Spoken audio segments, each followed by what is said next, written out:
All right, we're back now. Thank you so much for being here with us. We're having a bit of technical difficulties this morning, but we made it through here. We are on day 12 of the prayer of 111 days of kinetic prayer and day 6 of the fast. I hope and pray that you are still with us. I hope and pray that if you lost your way, you have found your way back because the Father wants to do something so mighty in his sons in this season. And I want you to be a part of it. I'm going to be a part of it. Okay, but I want you to be a part of what he's doing. And so we're going to have a couple of things going on this morning. I'm just going to take my time and walk through here this morning and share some things with you. We're going to start out with a video, and I'm going to come back after I stop that video at a certain point. I'm going to come back and begin to share some things with you this morning. All right, you guys pay attention and stay tuned. I'm going to put up the disclaimer one more time before we get started. And we're going to play our music in the background just so we make sure we have no copyright infringement. Stay tuned, guys.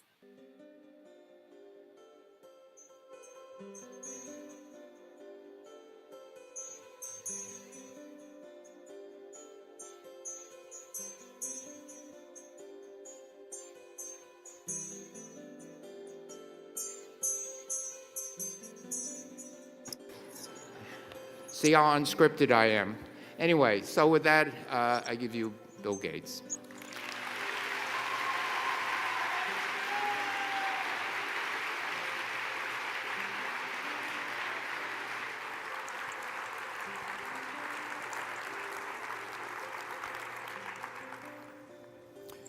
Well, good afternoon. It's great to see the large group here working on how science can improve. I wanted to talk a little bit at first about a special topic, which is this recent coronavirus, COVID-19 epidemic. This is a huge challenge. We've always known that the potential for either a naturally caused or intentionally caused pandemic is one of the few things that could disrupt health systems, economies, and cause more than 10 million excess deaths. And there's a lot we don't know about this current epidemic, but there's a lot that we do know that shows that this could be, particularly if it spreads to areas like sub-Saharan Africa and southern Asia, it could be very, very dramatic. We're on the cusp in science of being able to make good tools to do the diagnosis, to provide vaccines, to provide therapeutics, including antivirals. So our foundation is very engaged in terms of the relationships we have with governments in the private sector to orchestrate and provide resources and hopefully contain this epidemic. For anyone who's concerned about that, I'm sure we'll talk more about that in the Q&A, but it's a potentially very bad situation. Well, you're here in Seattle, which is the city I grew up in, as you heard, and just a few blocks from here are the headquarters of the Gates Foundation that goes back to the year 2000. In fact, Melinda and I just earlier this week wrote our annual letter talking about the progress, and in this case, particularly talking about the first 20 years. Right from the beginning, we chose the focus to be eliminating inequities, particularly in health in developing countries. We thought that we could make a huge difference, both in the R&D priorities and in the delivery systems, to make sure the latest medicines were getting out to all the children in the world. And this work has been very gratifying. It's been very successful. And in fact, today I want to talk about some things that we're just on the verge of being able to do that will help us advance that mission very, very dramatically. The goal being that a child born anywhere has a very low chance of being malnourished or dying below the age of 5, and that these big infectious diseases like HIV, TB, and malaria, that we believe those can largely be eradicated. All right. Good morning. Good morning. I had to start out something for the day so that you guys could understand the direction that we're getting ready to take, what we're getting ready to share. We're still talking about the mark of the beast, and today's title is The Agenda of Satan, Your Image. We're going to break down just a few things this morning. I don't know how much time I'm going to have to do it, but I'm going to do it according to how he gives it to me. And so whatever is left over will be something that we have to come back to, just plain and simple. But I want you to pay close attention to the words that were being used. It's something that a lot of people do not do anymore because we've been so programmed and so desensitized from the reality of things and having just foundational ideas of logical thinking. You know, these kinds of things have been almost abolished in our culture where mankind can have logical thought. It's almost as if you don't have a thought unless someone is giving it to you. And the truth of the matter is that the Father has placed something on the inside of man, which you will see today. We'll share some of that today, how the Father has identified himself in mankind and how mankind literally takes that identification and changes it into something else, allows it to be contaminated, or allows it to be, what's the word I want to look for here? Allows it to be, contaminated is the best word there. Allows it to be contaminated. And it's amazing how the Father has given us such authority in the earth. And because we don't realize our authority and we don't realize the likeness and the image that we were made in and made of, then we so easily compromise or allow it to be compromised. Blessings to you this morning, Prophetess Joanne. Good to see you. Grace and peace to you. And so we're going to look at some things this morning, and I think it's going to really enlighten you as to what's going on. I know that it is a thing when we're having discussions that we're stopping and we're taking our time. I'm going to tell you a little secret. My stepfather, a long time ago, used to ban me from being able to use the words and I'm thankful for that. We still use those words from time to time because there's a moment of thought, and when you're in thought, you're transitioning. It should be, when you're transitioning, that you just stop and pause. That is the best way to do it versus saying the or the. I want you, however, to notice the amount of us that were used in that conversation. And I'm finding it fascinating in this season as I'm going back and looking over some of the things that I have seen over the course of my life and some of the things that I have learned. I'm looking at these people that are of these powers that think they be, the powers that are of the ruler, the few being rulers of the many. I'm looking at them and I'm looking at the ignorance. The ignorance that's paired with the arrogance just baffles me. Their language is so infantile. Their language is not intelligent on any level. Even some of the people like Fauci, the language is weird to me. It's like using words that should be is, you're using the word are. You don't understand plural, you're using singular in the place of plurals. And it's just amazing to me.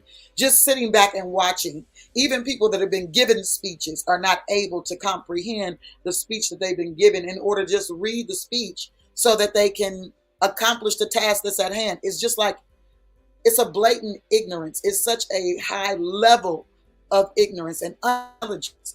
It clearly is being led by something that is not human, because just on a basic level of human nature, there is a advancement, and in that basic advancement, linguistics is one of the things that we are able to capture and able to relate. It helps us be able to relate to one another in a way that's comprehensible, if that makes sense. So I'm just baffled by the ignorance, the arrogance, the unintelligence, but they're on a mission. And because they have financial backing, they don't have to be intelligent. Because they have the backing to position them to do the things that they do, then they don't necessarily have to prove on any other level anything else. So It just baffles me. But I want you to go to 2 Thessalonians chapter 2 really quickly. We're going to read that. We're going to start out there. 2 Thessalonians chapter 2, I believe I'm going to read just verses 3 and 4. And we started out, blessings to you, Prophet Marlise. We started out on this journey a couple of days ago and we began to share this verse, but I want you to understand that it's something very important for you to keep in your mind, to keep in your spirit, okay? Because this is the time that we are in an even more aggressive way than it's ever been before. Just like we are the sons of greater works, so are the sons of darkness of this age, the sons of those works, their greater works, okay? So it says, let no man deceive you in any way, for it will not come until a rebellion occurs and the man of lawlessness, the son of destruction or perdition, is revealed. He will oppose and exalt himself above everything that is called God or object of worship. So he will sit himself, he will be seated in the seat that is the temple of God, proclaiming himself to be God. And a lot of times people are looking for something that is external, but I want to share with you something that the Holy Spirit has revealed to me over the course of years, that what we're looking for now, there may be some conversations and some war and some fightings over the Temple Mount, right? We know that ultimately when the New Jerusalem comes down, that and the Father and the Son make their abode amongst the sons of Yah in the earth, that they're going to come down on that mount regardless of what's there. It's a lot of things that are there surrounding that mount. The gate has been closed off. The east gate is closed off. That's the gate that the Master came through when he was coming into Jerusalem that time. And it's just amazing to think about all of the things that have been done, that the mosque is there, and that it's ruled, kind of reigned and ruled over right now by the Muslim nation. And outside of that, there are other places outside of that gate where there have been other religions and other ideas that have placed even a burial site there because they understand some things about the law. So some things about the law are that a priest should never come in contact with a dead body. So they're thinking if they bury dead bodies there, that the priest of the Most High, who is Yah's son, right? The Mashiach, he can't come there, right? Because there are dead bodies on the property. Okay. And we closed the gate, so he can't come in here, but not understanding that ultimately it will happen regardless of what they try to block or what they try to stop. And so just looking at that scenario, but I wanted to go to this, that I was sharing that this temple that the Master is revealing to the sons in this season is not that of hands. It's not that of one that is built with hands. So we have a lot of ideas about building, and building is not a bad thing. It's just the spirit of the building and the spirit of what we're doing. Does it align with what the Father's desire is in the earth for his sons at this time? We know that one of the things that he's most concerned about is the occupation of sons. There's a conversation that he has given us in the word, and the phrase was occupy until I come. Well, that word occupy has something to do with trade and commerce. Be engaged in trade and commerce. You'll find that in Luke 19:13. It's a conversation when these 10 servants received a command, right? And they were supposed to do something with what was given to them. And so this is what the Father is an expectation of, that the sons would understand our occupation, and in that understanding that occupation, that we would realize that we are now this temple that the Father has been desiring all along. Everything that happened in the Old Testament were types and shadows of that which was to come. So if we get caught up in, okay, now they're getting ready, or they're talking about building a temple, the quote unquote Jews are talking about building a temple on the Temple Mount. And so because of that, then we're looking at a sign of the time. There may be some things that happen in relation to that, with regards to that. You know, that they're attempting to again do this sacrifice of the red heifer, all of these different things. Well, we know that the final lamb was already slain. There's no need for sacrifice anymore. We're not under the curse of the law. We're now over the law and not under a curse of trying to follow and trying to figure out, have we accomplished every jot and tittle? Now we've been given a master key to unlock all of the law and the prophets, to fulfill it, right? Because the master showed us that. He was the prototype that came to redeem us from the fall of the first regime, the first Adam, who caused sin in the whole earth and who caused death to reign in the whole earth. So now we've got this son that has come to redeem. And all we have to do is agree with the son. And how do we agree with the son? We step into the light of the son because his death was for our life. Okay, so we step into the life of the son. He's shown us a way to get to the Father. He's shown us a way. And so when we look at this and we see this temple that is being talked here, it says in 2 Thessalonians, it says in verse 4, he will oppose and exalt himself above everything that is called God. Everything that Yah is related to, he will oppose it and exalt himself in that space. And it also talks about him objecting the place of worship. Well, where is the Father's abode? It's not in a house that's made with man's hands. It's not in a physical edifice. We know that the master, as he was dealing with the disciples, and they're all of temples, he said, listen, not one stone shall be left upon another. Why is he discussing the not one stone shall be left upon another? Good morning, Elder Vicky. I love you. Not one stone being left upon another, because he's saying, I don't want you to get comfortable with the fascination of what man creates, because these things are not related to what the Father is doing. What the Father is doing is building a house, and I'm the head of that house. So let's go on. Okay, listen, we're in day 12. I'm gonna slow down for a minute. We're in day 12 of the prayer and day 6 of the fast. And so one of the things that the Father began to have a conversation with me about when he gave me this conversation about the agenda of Satan is your image, was that, amen, was that where we put our treasure is also where we put our trust. Okay. Can you put that in the room? Where I put my treasure is also where I put my trust. So where you have value at, where you're thinking there's a value, that is a place that you're trusting, right? Where I put my value, or where I put my treasure is where I put my trust. Put that in the room. Where I put my treasure is where I put my trust. And why this is so important, because when we look at 2 Thessalonians and what's going on there, and this one who is a lawless one, this son of perdition, this son of destruction, when we look at this, this exaltation is happening inside the man. So I think it's strange or odd that what we're looking at in the way of images, because this is how discussions are conveyed. They're conveyed in the way of images. And when you look at the conveyance of images, you notice that there's a lot of conversation around this particular thing here, the Tower of Babel. There's a lot of conversation and there's a lot of identification with this thing here, this tower situation, okay? And so even with this tower, I'm trying to do this thing the right way. That's not what I want, but I'll keep it this way. Even with this tower, we're noticing that there are buildings. The EU is constructed this way.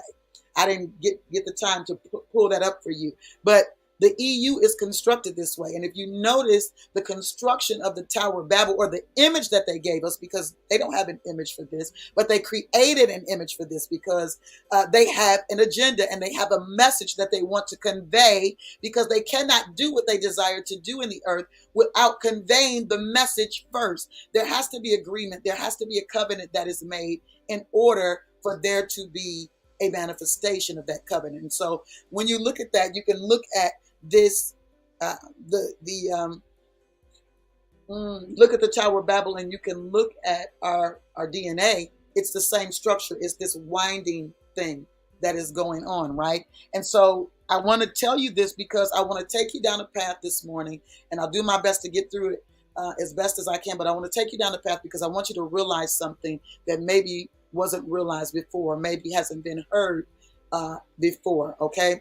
I want you to first know that there is a patent for the vaccines, right? The mRNA vaccine. We understand that there is a patent for that. All right. And so I'm sharing this with you because I'm going to go into some detail about some other things, how you are made up. We're talking about the image and the likeness. So the spirit, right? And then the genetics. Have I not been talking about that? The spirit of Yah is the image, and then the likeness of Yah is the genetics. And so I'm going to give you some things today that are going to prove to you the genetics that you're made up of, the genetic foundation that you were built upon. Okay? And so let's look at this just for a moment here. I think I want to pull this up really quickly. Let's go with these. I'm going to pull up a couple more videos because I want you to see something a little clearer. So let me pull this back and we'll go with the video right now. Be right back. Your DNA is a right-handed double helix made up of these four things right here. And the helix is held together by sulfuric bonds that appear after every 10 pairs of nucleotides, every 5 pairs of nucleotides, every 6 pairs of nucleotides, and again, every 5 pairs of nucleotides. 10-5-6-5, 10-5-6-5, or in the Hebrew alphabet, Yod-He-Vav-He, the signature of your creator, the signature of an artist under his painting, if you will. Now, the magic potion, if you actually read the patents, it is adding a triple helix, and it is adding more of this, which comes from a meteorite or a fallen star. And this 10-5-6-5, Yod-He-Vav-He, the signature of your creator, quickly turns into 10-5-6-6-6-5. Do I have your attention yet? I hope we have your attention this morning. We're talking about the likeness of a thing and being the spirit of the thing, and the genetics being that image. And this is what the Father has done. He's created himself in mankind, and he's put in mankind the resonant frequency of who he is, so that there will be operability in all of the functioning of mankind. Now, what has happened is, over the course of your life, there have been all of these different things that, people were not aware of. Our parents were not aware of it. Those that loved us were not aware of all of the enemy's strategies against mankind. Yes, many of them may have been near the church or at the church or from the church or whatever those things are. But the reality is that knowledge has increased. And because knowledge has increased, the knowledge of Yah has increased. And it's not just something that's being recognized by people that say they are quote unquote believers. Now these things are being clearly recognized by people who are not believers, people who are in different fields and have different belief systems. But I want to show you another clip, and then I'm going to come back.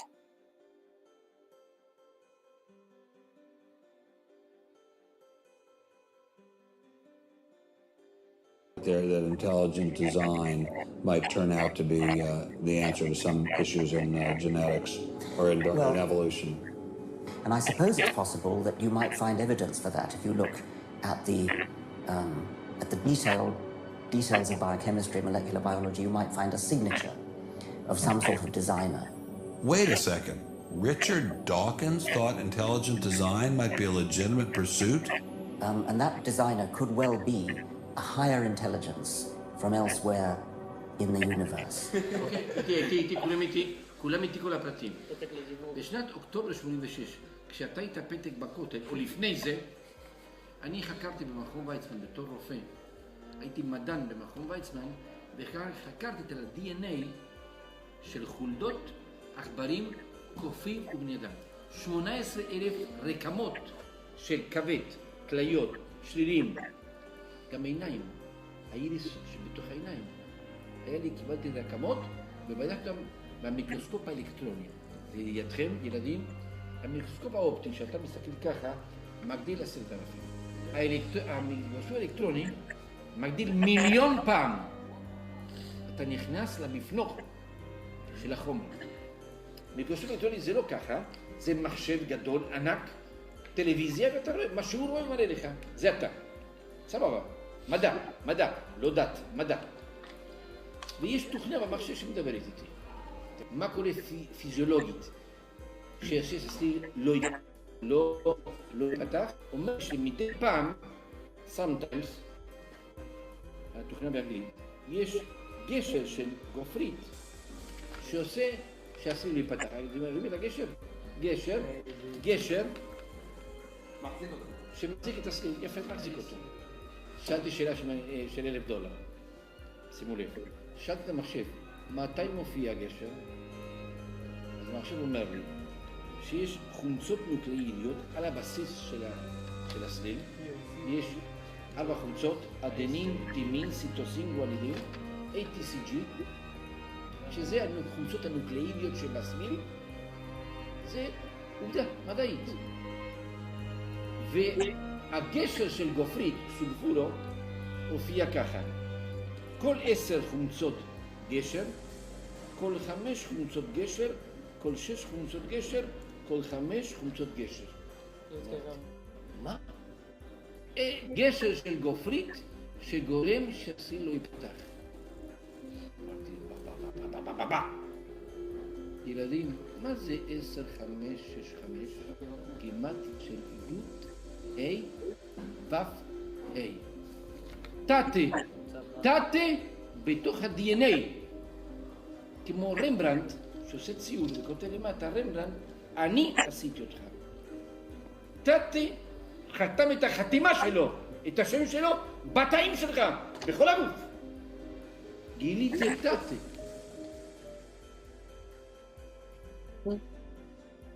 All right, I'm going to open up the line just for a moment. I know that my sister Marlise wants to share something this morning, and then I'm going to come back and we're going to go forward.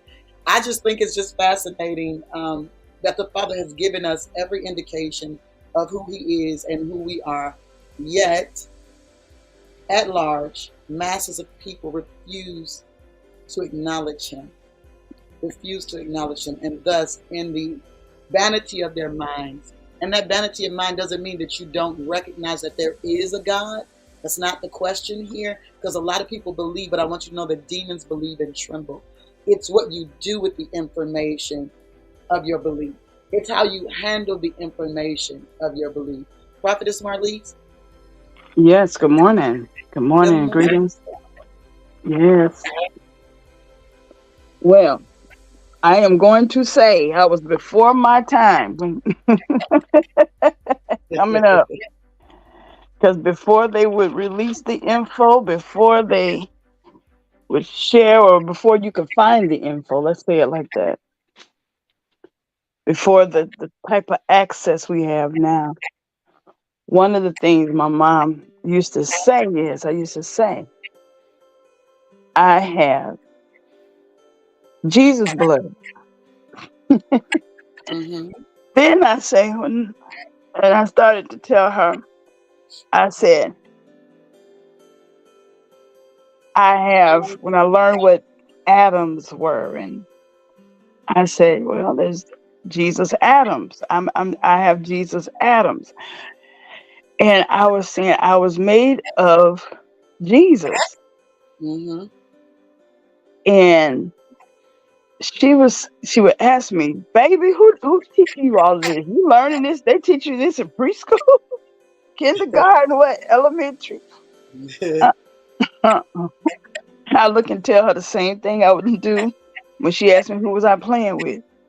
I said, my angels told me. Mm-hmm. Mm-hmm. Now, the thing about it is, we talk about how we spiritually attack. Do you realize the attack is because you have His DNA?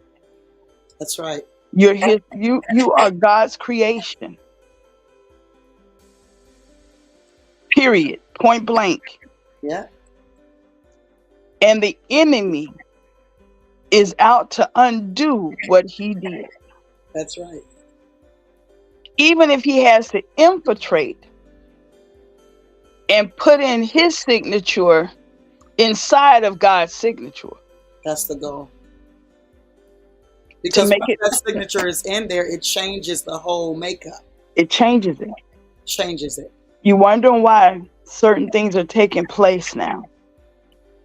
And you're wondering why some people have had to die from the hokey pokey. Yep. Thank you.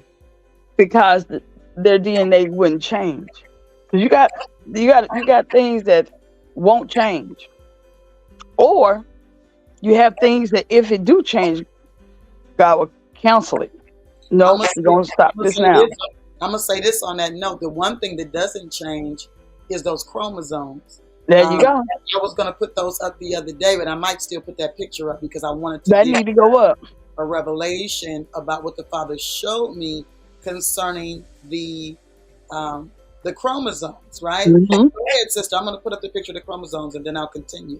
And so one of the good examples you can go by is when everybody that uses margarine. This is the perfect example. Margarine. It has a specific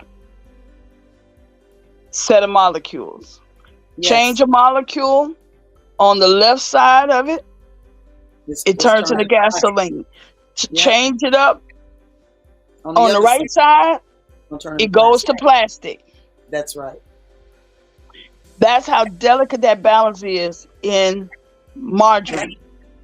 Yep.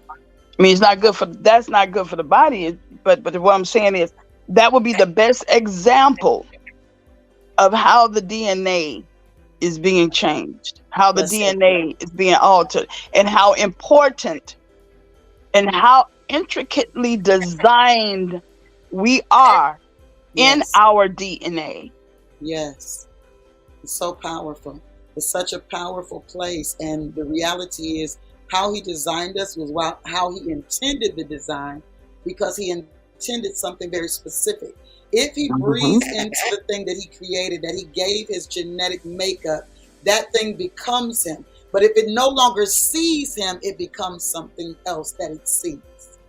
Now, this, I'm sorry, excuse me, I don't mean to interrupt, but it just crossed my thoughts here that, we talk about when you get to the gate, there's going to be judgment, and he's going to say either my good and faithful servant or depart from me, I know you not. Your DNA is changed, and there is no I know you, because now you don't look like me. Your DNA is not me.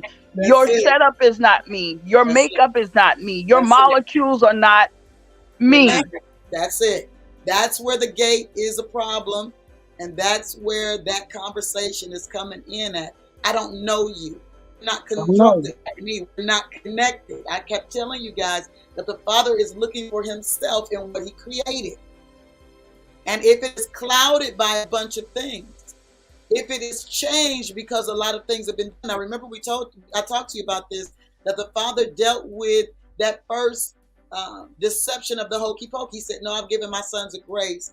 I'm going to give them a grace in this space. And so maybe we even need to have just a time where we're just in concerted prayer concerning your mind, your will, and your emotions regarding the thing that's been done, because he's not coming to condemn you in this area if you're a son and you missed that mark. He's coming to restore you in that area.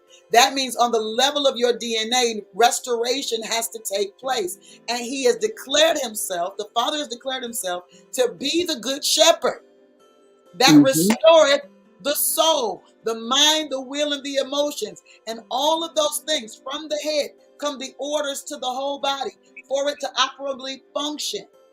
You understand? He is the one that restores. He's the one that restores. I want you to go to this space real quick. Go here. Genesis, as I have the chromosomes up on the thing. It says, so Yah caused man to fall into a deep sleep. And while he slept, he took one of the man's ribs and closed up the area with flesh. And from the rib Yah had taken from man, he made a woman and brought her to him. And then this is what Adam says when he awakens. He said, this is now bone of my bones and flesh of my flesh. She shall be called woman, because she was taken out of me. Now, the thing that the Father revealed to me the other day is I've heard a lot of different conversations about what was taken out of the man. I've heard a lot of people say a lot of things, some things very vulgar, okay? But this is not the case. The Father is the master geneticist. This is why people think that they can tamper with things. This is why the adversary thought it was necessary to try to contaminate the DNA from the very beginning. He contaminated the DNA of Adam and Eve in the garden by what they consumed. It was something that became internal that refashioned them. It sounds familiar, right? Then we get to the place of Noah, right? And we see that Noah is a righteous man in his generations. Very key. In his generations, he is a righteous man.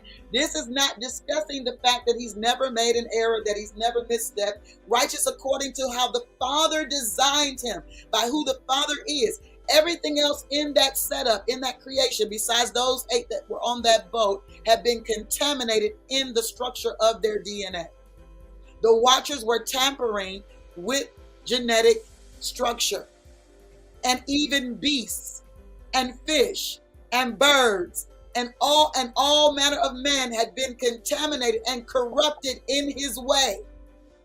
This is going to help you identify and to read the scripture just a little bit differently. When you begin to understand the foundation of who you are and the value of that foundation and all that the Father put in you, and the reason for the attack of the adversary against your life is to change the very structure. So let's go back to Genesis.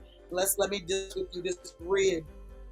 So the Father took me back to Genesis and he said, it's right there. This is what I took from the man. And if you look at this chromosome, you see something that looks a little different. The woman has it on both sides, but the man is missing one. Do you see that? The woman has these 2 chromosomes that are X. She would have, if she was just a duplicate copy of him, right? Have an X and a Y. Or no, she would have had an XX still. No, she wound up with an XX because she took one from the man. I just want you to see this. It blew my mind. I was like, it's chromosomal. Oh, wow. Okay. So she had an X and then she had a Y, but he put the X that he took from the man from that and put, because understand, he said, I took her out of him. So everything was in him. So he had the complete thing, but he had to take something away from him in order to make something different from him. I hope I explained that well. Apostle, that is the same reason why all of your diseases, except for color blindness, mostly come from the male. Any birth defect, anything like that, it extends from the male.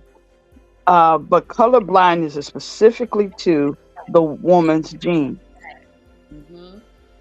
which I found very interesting. Yeah, that is interesting.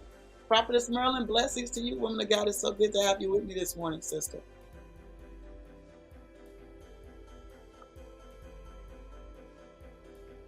Amen. Amen. So you guys are seeing this, correct? This is the rib. He had to take out it because the man had it all, but he had to take away from him in order to make something for him that was of him. I just wanted you to see that. I'm going to take it off the screen and we're going to continue. My God, this thing is so intricately designed, and the Father had such purpose in what he was doing. He had such intention behind his doings, okay? And the adversary is very intentional about his doings. But understand this, the masses put their trust in things that can rust and rot. So this is the mindset. This whole mindset is to distract us from the eternal things, to distract us from the unseen things, and put our minds on things that are tangible, that have the ability to be corrupted, okay, that don't last. This is where the deception comes in at, because our value should be in preserving that which is eternal. But because our minds are darkened, because our identity is not clear, then like our relationship with Abba, which should be eternal, we're not looking at that.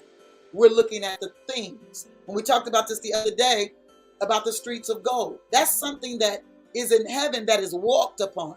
But in the earth, it's something that is a desired thing that people kill for and steal, right? And take out from under the people. Why? Because they want power. They want to be empowered and they want to be exalted and have dominion over mankind. So they take the things that the Father naturally gave to mankind to be able to interact and to transact business, and now it's being turned into a tool of warfare. It's being weaponized against mankind and putting people in social classifications, right? Because this is what man does. This is what man does. And so Adam had this to him. He had this at his disposal. He had the gold, he had the jewels, he had all of the various resources, right? And now here comes man under the influence of diabolic watchers. And now he takes control over this thing because the keys have been turned over. But I'm here to tell you that the master, when he came and finished his work, when he did his big work, okay? When he finished that work, he retrieved the keys. And the keys are now given to every son that would receive. To any son that would receive, the keys are being given. So again, our value should be in preserving that which is eternal, like our relationship with the Father, and building sustainable life via this unseen realm. But we've got to realize that this enemy desires to corrupt that which the Father created to be eternally preserved. Why do you think that in the beginning man were living so long? Because they were never created to die. Man was never created to die. However, at the moment that that consumption took place and something internal began to shift, then it put man in the position of death instead of life. Okay? So through these offerings of temporal pleasures and the paraphernalia, I thought that was funny that the Father told me to use the word paraphernalia. You know what paraphernalia is, right? Temporal paraphernalia. These are the offerings that the adversary gives to mankind. Now, you know anything about paraphernalia, you know that people have these things as a result of what they do. These are, the different things that are in their possession because of who they are and how they're functioning at the time, right? So through those things, many are being deceived into believing the lies which are continuously promulgated by darkness. It's the adversary's way of stealing, killing, and destroying. I'm giving you another aspect of this: steal, kill, and destroy. It's his nature to bring the Father's crown creation to a place of compromise, thus seizing the throne. This is what the corona was about from the very beginning. Corona means crown. And anytime someone wants to seize the one that is has to be removed. Did you get that? So this is a compromise at the gates of mankind. The compromise at the gates of mankind is a place of seizure of his soul.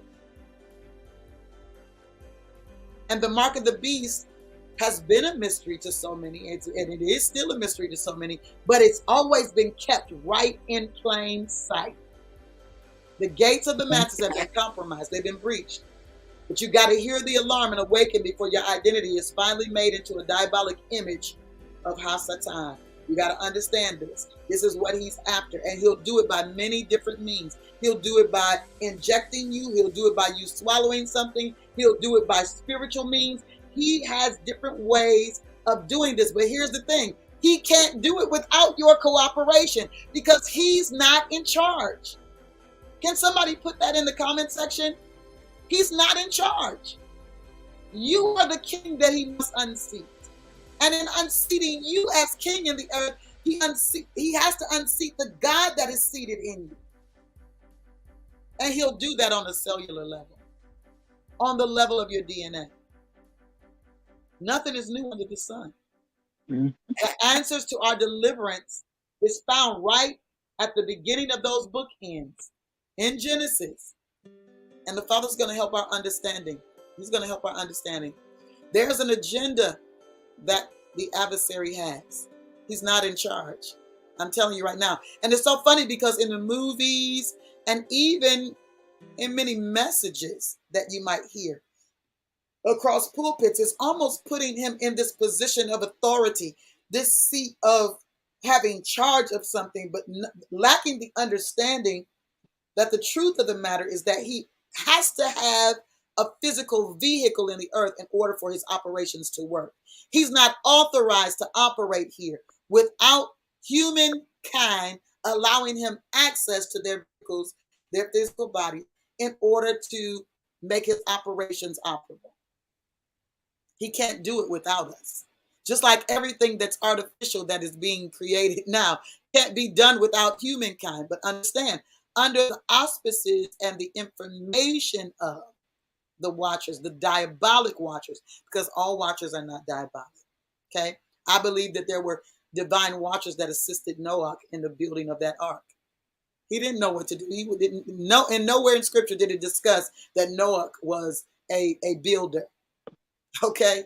I'm certain that he would have mentioned something along that line. I mean, it was mentioned that, that Paul was a tent maker. It was mentioned that the Mashiach was a carpenter. It was mentioned in many cases, the profession of people for different reasons. All of the disciples who became apostles, their professions were mentioned. You understand what I'm saying? So it was no mention here of him being a carpenter. Yet he was given instructions and given dimensions, and was responsible for the building of a structure that would save his life and the life of his family, that would save animal life. You understand what I'm saying? So the agenda of Satan is your image. We understand that the gates of the masses have been compromised. Let's go to Matthew chapter 24, verse 15. I'm going to look at that one more time. Matthew 24, 15.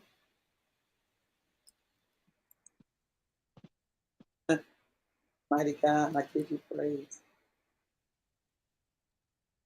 I'm praying that you're able to see some things now a little bit better, because now we're gaining some clarity as to the things that have been given to us, even in childhoods. Things that the Father has said are now making a lot more sense. Okay? I can guarantee you, as children, we didn't have the clarity of what we're having now, because we didn't have the mind to have that kind of clarity. We might have had information, but we didn't have clarity. Matthew 24, 15. When ye therefore shall see the abomination of desolation spoken of by Daniel the prophet, stand in the holy place. Where's the holy place? The holy place is now mankind. Mm-hmm. It's mankind. You are the holy habitation of Yah. And the abomination of desolation, the abomination that makes desolate, it was spoken in Daniel 9:27, Daniel 11:31, and Daniel 12:11. You can go and read those things. That is an announcement of something. That is an announcement of the peril of the times that we are living in. Okay?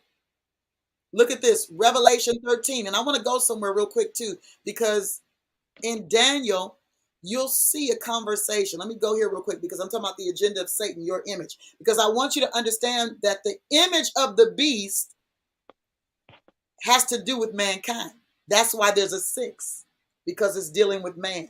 And that's why the 666 is there, to compromise the construction and the nature and the genetics of the man. Okay? Mankind is the image. Okay, so we go back to the beginning and we see that the Father says, I want to make man in my likeness, in my image, and in my likeness, right? We know that the adversary wants a seed. But why does he want a seed? Because he wants to create his own image. So what is the image of the beast? But mankind that has received the seed of Hasatan, that has received the seed of darkness and become something other than what was created. Somebody's looking for somebody to take a space somewhere else. Yes, there will be some people to take some space. It's the son of perdition, right?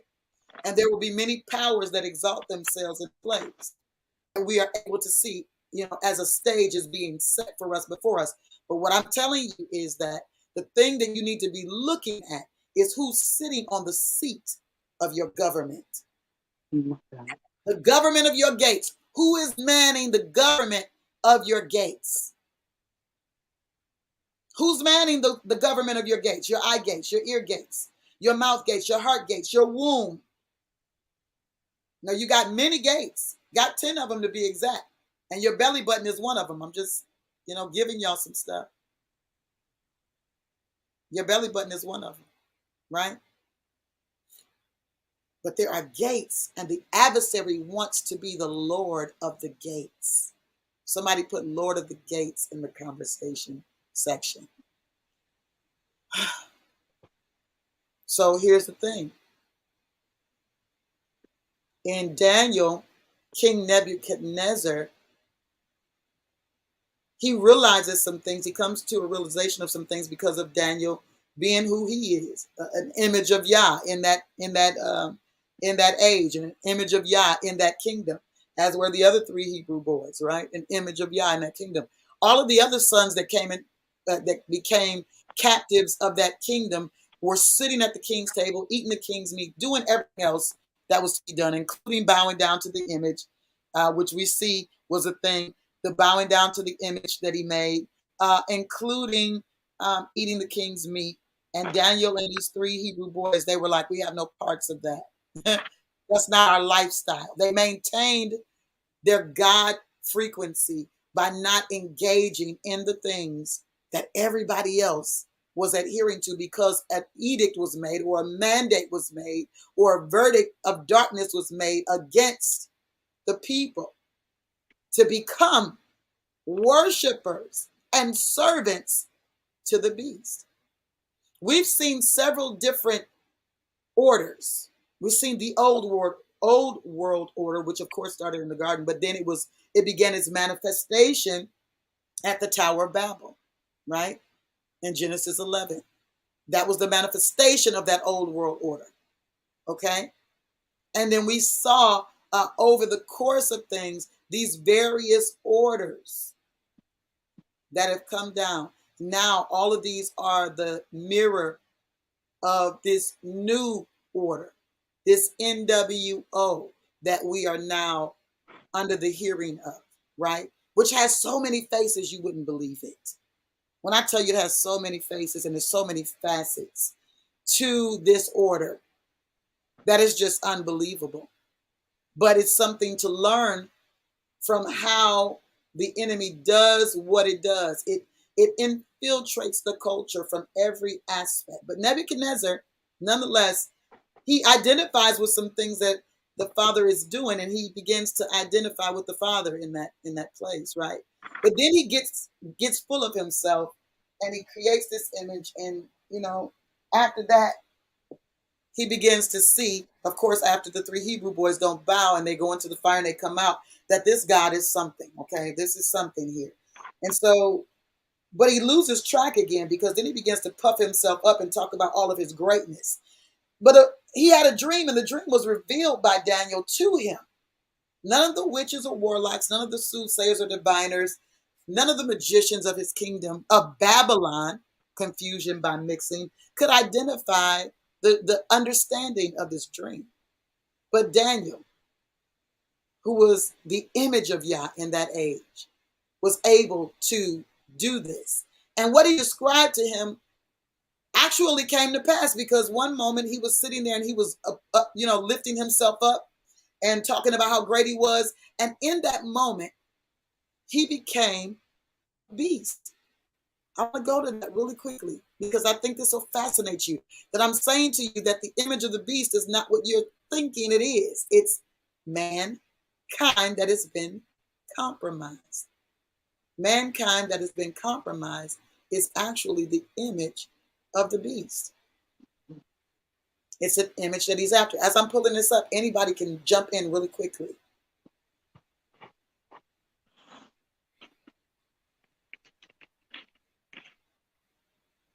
Anybody cannot leave blank space on the line. Amen. Amen. Amen. If we're thinking about it, and we're talking about, Daniel and being able to reveal the prophecies and reveal the meaning of the dream, to interpret the dream. And as he was explaining it, and as he was going through, and as Nebuchadnezzar was actually operating, he started to change. We have to understand that we have people here now. All of a sudden, now we got all of this talk about people changing that have gotten the hokey pokey.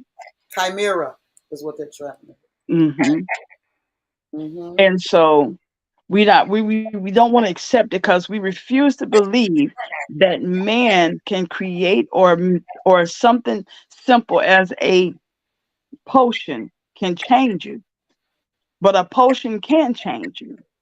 It can alter attitude, mindset, demeanor, actions.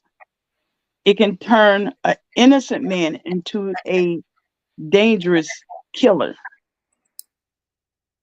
My God. And we have to know that what has always been in hierarchy has always been to control the people, and they will test at any means necessary to find out what will control or have the massive control over the most people. Yes. They will poison the water. They've attacked water multiple times. We have to understand, we have to believe the tactics of the enemy. He still uses us against us, and I can't say that enough. It may sound redundant to some, but he will use you against you. He will use your needs, your desires, your interactions.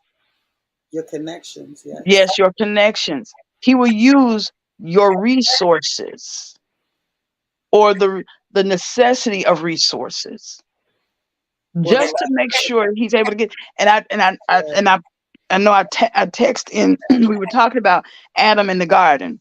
yes. And I put in there, we have to pray now, Lord, what fruit, what do we eat in the garden? What fruit?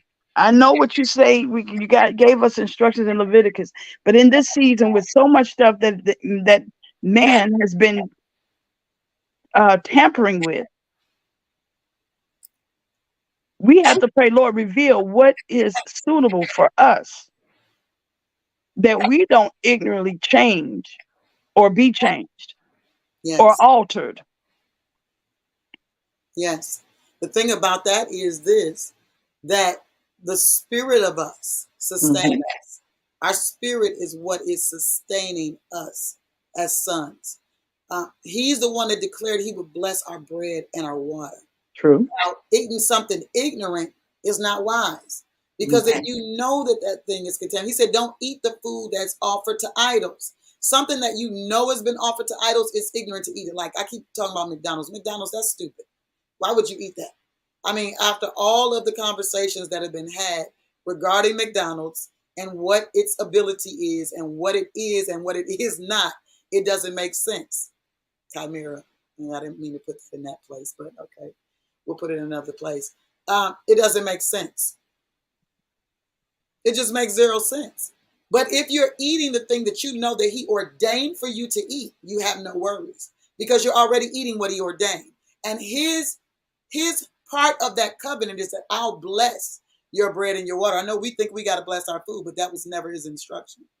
His instruction was giving thanks. Right? So we give thanks, and then he blesses and does with the food what's necessary. Even when we look at what the master did with the 5 fish and 2 loaves of bread, 2 fish, 5 loaves of bread, right? He broke it and it began to manifest, replenish until they even had 12 baskets left over, right? So it's important to realize this. What was I going for? I was going for, for Daniel. That was powerful, sister. Let me go here. Daniel chapter 4, you can go there. And I want you to read this in your own time, okay?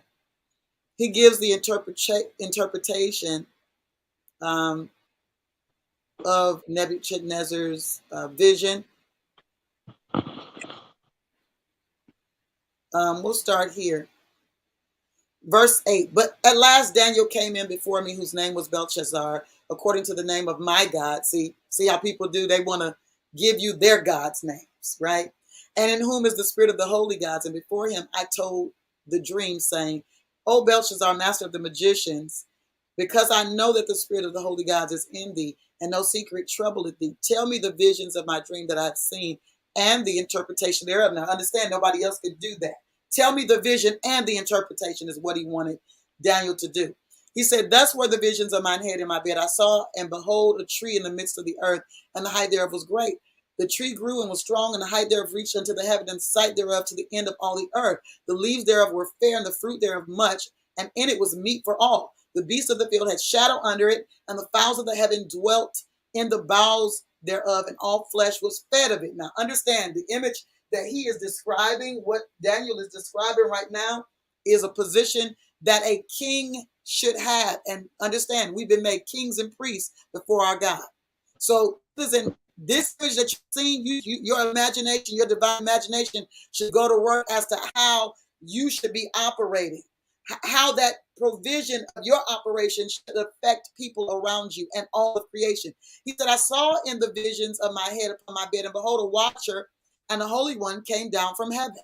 And he cried aloud and said thus, hewn down the tree and cut off his branches. Now, I love this because it takes us right back to something I was talking about the other day. And I think I mentioned it here, but I might have mentioned it on another prayer line. Prophet Marlise, you remember we were talking about when Joshua and them were getting ready to go into the land. And this watcher shows up. This angelic agency shows up with a double-edged sword, right? Yeah. And Joshua approaches this agency and he says, are you for us or against us? And the agency says, I'm not either. I'm here to do my assignment. So in other words, you need to pick what side of the sword you're going to be on. And so when Joshua asked them, what do I need to do? He said, take your shoes off your feet. So what I'm telling you is there are assignments that angelic agencies have been given. These are not particularly your direct angels, the angels that are directly assigned to you. There are creatures and assigned agencies that are divine that are sent into the earth to do work. The horsemen would be some. You know, these trumpets would be releasing different things. The bowls, all of these things release agencies to come into the earth. And when you look at the children of Israel in Goshen, there is an agency that's released there to do an assignment. Now, they're not covered unless they're obedient.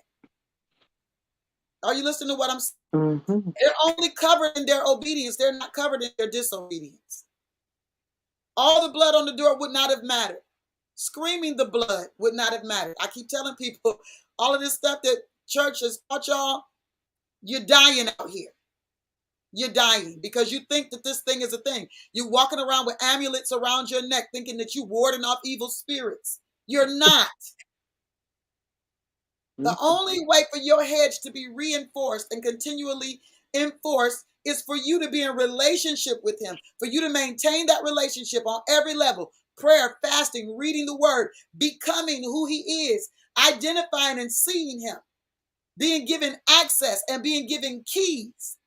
You understand what I'm saying? This is the way that you're going to be able to operate in the earth, or else you'll simply just become another creature.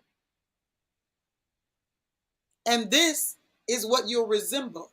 Even if not externally, this is the resemblance you'll have when it's time to come face to face. And this is where the master will say, I never knew you. I don't know you. You understand what I'm saying? So this is why this is so important. Prophet Merlin, do you have anything you want to say? Because we're going to have to do an overflow because I got a lot I want to share this morning.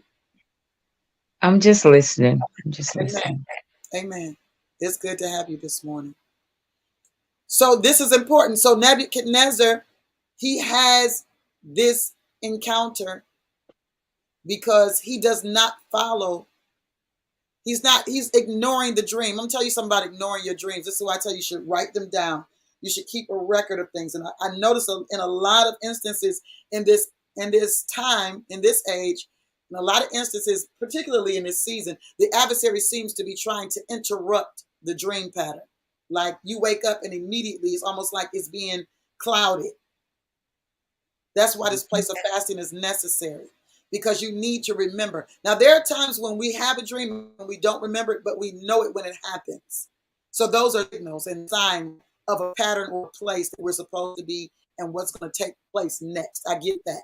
But a lot of times the adversary is trying to put some kind of haze over the dream so that we don't see into that. But I'm declaring to you that as you are fasting and praying, as you are reading, as you are applying yourself to become pregnant with what the Father desires you to become pregnant with in this relationship, that you're going to become clearer. And there's going to be less interference in those areas. Here's what that agency, not an adversary, but the agency of God spoke regarding Nebuchadnezzar's dream. He said, he cried aloud and said, thus, hewn down the tree and cut off his branches. Shake off his leaves and scatter his fruit. Let the beasts get away from under it, and the fowls from under his branches. Nevertheless, leave the stump of his roots in the earth, even with a band of iron and brass in the tender grass of the field, and let it be wet with the dew of the heavens, and let his portion be with the beasts in the grass of the earth. Let his heart be changed from man's, and let a beast's heart be given unto him, and let 7 times pass over him. Did you hear what I said? This matter is by the decree of the watchers and the demand by the word of the holy ones, to the intent that the living may know that the Most High Yah ruleth in the kingdom of men, and giveth it to whomsoever he will, and setteth up over it the basest of men. Did you get that? So this is what actually happened. I want to read the part where it talks about how he began to grow feathers and all of that. And maybe we'll do that on the other side, but I want to see if I can find it really quickly. The vision fulfilled. Here we go. It says here, then the king spake, this is Daniel 4:30, and said, is not this great Babylon that I have built for the house of the kingdom by the might of my power and for the honor of my majesty? While the word was in the king's mouth, there fell a voice from heaven saying, O King Nebuchadnezzar, to thee it is spoken, the kingdom is departed from thee, and they shall drive thee from men, and thy dwelling shall be with the beasts of the field. They shall make thee to eat grass as oxen, and 7 times shall pass over thee, until thou know that the Most High ruleth in the kingdom of men, and giveth unto whomsoever he will. The same hour was the thing fulfilled upon Nebuchadnezzar, and he was driven from men, and did eat grass as oxen, and his body was wet with the dew of heaven, till his hairs were grown like eagle's feathers, and his nails like birds' claws. Did you hear what I said? And at the end of the days, I, Nebuchadnezzar, lifted up mine eyes unto the heaven, and mine understanding returned unto me, and I blessed the Most High, and I praised and honored him that liveth forever, whose dominion is an everlasting dominion, and his kingdom is from generation to generation. What is the answer to the issue? Coming to yourself and recognizing that he is the God of all gods, and that he is the one that ruleth amongst men. This is the thing. If you did get the hokey pokey, the Father said, I've given a grace. So what is the grace? That you recognize that it is Yah, the God of all gods, that ruleth in the affairs of men. He puts up and puts down. You understand what I'm saying? Everything else is an imitation. He's the one, the God of creation. And he's given that authority to his son. And for us to bastardize that authority is why we wind up in the spaces we wind up in, because there's a great compromise. And the image is being changed, because understand, that DNA has been given authority to actually reproduce itself through that RNA, right? But not only that, it has in it components that cause it to repair itself. So the body doesn't need medication for repair. But the moment you enter that into the equation, now you got confusion. Now you got Babylon rising. Now you've got the compromise. The Father is declaring to his sons in this season to come away from the compromise. But this takes faith. Because after you've been on the titty of darkness for so long, now you don't think you'll get anything to drink unless you're drinking from that breast. Are you hearing what I'm saying? My Lord. This is important. And the Father's calling his sons back to order, back to their rightful place. Listen, we'll see you on the other side. The body's not a me thing. It's a we thing, and we love you.